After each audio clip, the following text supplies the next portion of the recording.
Hey everybody, Proverbs chapter 12 verse 16 today, which says, "The vexation of a fool is known at once, but the prudent ignores an insult."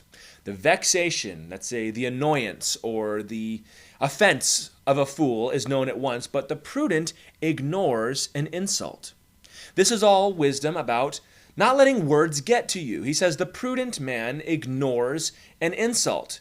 And boy, does that ever go against our natural inclination, doesn't it? To ignore an insult. Now, some of us ignore insults because we're too shy or we're too intimidated to say anything, but if we had the guts, we certainly would. And some of us, and I tend to fall in this category more myself, we're very quick to launch out at the mouth as soon as somebody says something to us. Maybe we're quick-witted and we're clever with our words, and that's used to a terrible, terrible purpose when somebody says something that bothers us and we shoot off at the mouth. And now a situation that was uncomfortable or maybe even a little bit aggressive has gone to hostile. And now there's a fight. Now people are hurt. Now there's apologies and tears going back and forth. And Solomon says it's wise, more prudent to ignore an insult. Jesus said the same thing, didn't he? In Matthew chapter 5, verse 39. "Do not resist the one who is evil, but if anyone slaps you on the right cheek, turn to him the other one also." Jesus there is not talking about being assaulted, right? He's not talking about being attacked physically. This is an insult. The slap on the cheek is like an honor shame thing. I'm going to shame you by slapping you across the face. I'm not really trying to assault you and steal your wallet or something like that. And to that culture especially, even more so than to ours, this was radical. He says, just stop the cycle. Stop it right now. If somebody's going to bring an accusation or insult you or even a little slap to the face, you know, the TV, I've never seen this happen, but it seems it happens all the time in TV. Someone throws a drink in your face, Jesus would say, walk away. Why? Why is this? I'm going to give you 4 reasons of why being a reactor to insults, being the kind of person who responds quickly and returns reviling for reviling, why it's not good. And I hope that these are helpful for you. Number 1, in so doing, responding to insults, your vexation is known right away. You are presenting the worst version of yourself. The impulsive you that says exactly what's on their mind, that's not the best version of you. You've got all kinds of things, if you're a normal human, that you swallow. There are things you want to say. There are things that you want to do, but you don't do them. And later on you go, I'm so glad I didn't say that. I wanted to say this. I was looking for that, and I couldn't find it, and I'm so glad. The best version of yourself is the one that has thought through what you're going to say and what you're going to do and isn't going to react in the heat of the moment. So that's the first reason. Number 2, people who react to insults quickly are easily manipulated and controlled.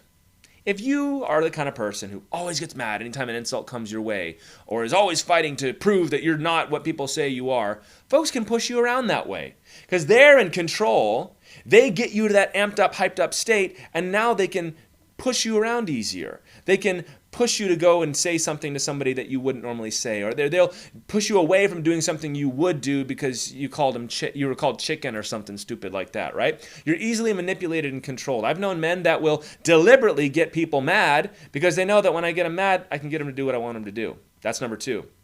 The third thing, you'll isolate yourself from those around you.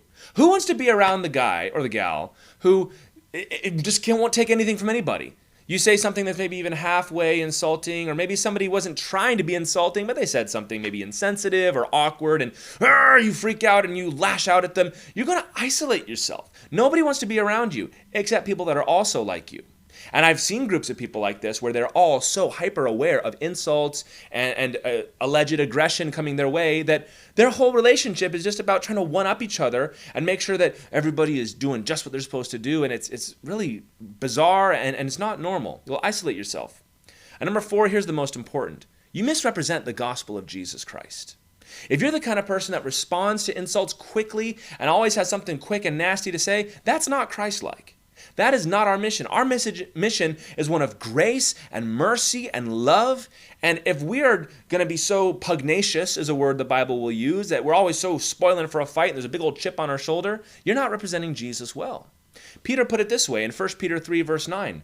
"Do not repay evil for evil or reviling for reviling, but on the contrary bless. For to this you were called that you may obtain a blessing." Jesus told us, right? Bless those who curse you. Jesus himself had all authority and every right under the sun, and was taken to the cross, but he did not return a reviling word back to those people because he knew that the mission was more important. The death he was going to die was going to save these people, and so he was not about to let himself get stirred up in the flesh and lash out and miss what was going on. It's not godly to shoot off at the mouth when you're being reviled for Christ's sake. And listen, y'all, there's plenty of people that are trying to revile and insult Christians today. I'll tell you now, it is not a godly thing to return back with insults and harsh words when people have harsh words for you. In fact, it is the exact opposite of what Scripture tells us to do. And you let your vexation be known for all men, and you're showing your temper to the whole world. What is that all about? You've got to be secure enough in who God made you to be, and secure enough in your salvation that the insults that come your way, you just kind of can laugh them off and say, all right, I know what you meant. Let's move on. And this does not mean that there's not a place to respond properly to insults and to aggression, but very rarely, if ever, is it the first response that comes out of your mouth. I remember I was working for one job, and there was one gentleman that was being really aggressive and obnoxious, and we had to let him go. And I was the one that had to let him go. And he began to spew out bile and hatred and all kinds of terrible, nasty things to me. And my flesh was so angry, I wanted to throw it right back at him. But I just kept on remembering, if I do that, now I've escalated this situation. He's already lost his job. I've still got my job.